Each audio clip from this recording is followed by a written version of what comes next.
Hey guys, welcome back to my YouTube channel. It's Alfred here again. So today I'm going to be sharing with you my monthly update regards what I'm doing in my projects, what new deals I've got in the pipeline, also the good and the bad as well in terms of what's currently going on in my projects.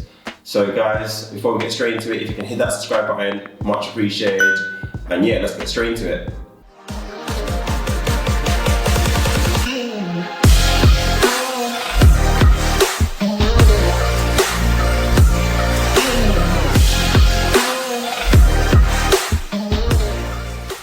Alright guys, so as you all know, if you follow my channel, I've been sharing with you my latest projects. So I've currently got two 7-bedroom HMOs that are going for refurb.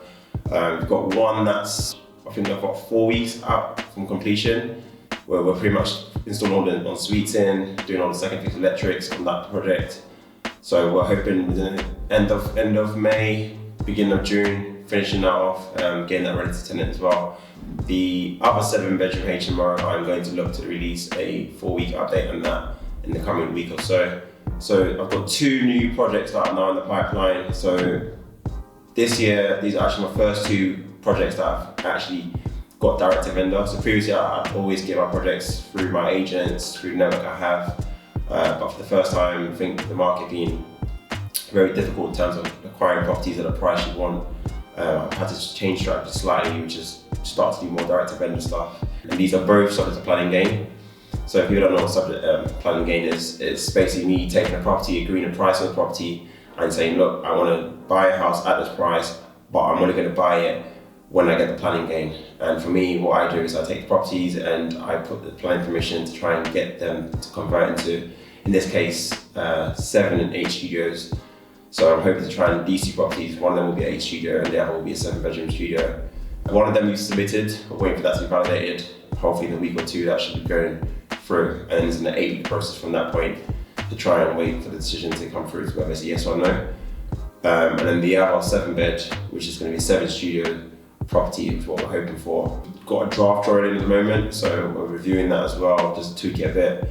And hopefully this week we'll submit the application in, and then it's kind of on the Coventry Council to kind of have a look at the application, see if everything's okay, and then validate the application.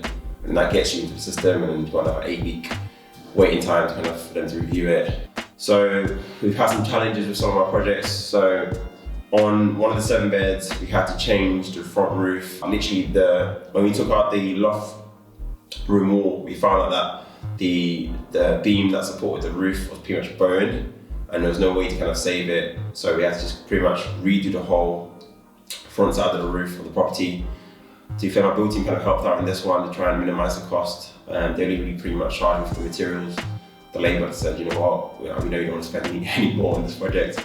We got tight on numbers in this one, so we'll just do it based on material costs. And that was just literally 1,007, I think it was. So as well, we've also had 2 reports coming from the tenants regarding issues around the property. So one of them being there was a drainage block. So one morning I woke up, some disturbing images of the drainage just overflowing.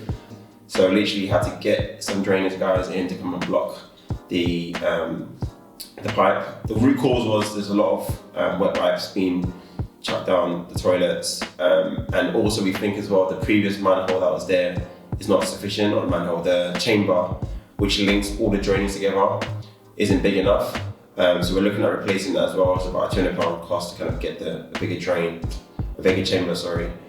And then the second issue was also that the fact that we got a roof leak. So that one's a bit of we're not sure how that's happening, but we can see from one of the rooms, the loft rooms, there's a leak coming through.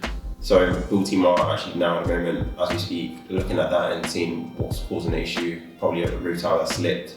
So yeah, things like this normally happen, it's quite normal. I think having a good team around you to be able to respond very quickly, because the last thing I want is my tenants to complain or feel like this isn't homely. So I always want to try and very quickly resolve any issues that I report, and I always tell them as well, feel free, however little you think it might be. If there's any issues that you spot in your room, if there's leaks, heater's not working, whatever, something isn't working properly like it should be, just communicate with the agents, and then obviously the minute I know, I'll get my team on site as soon as possible.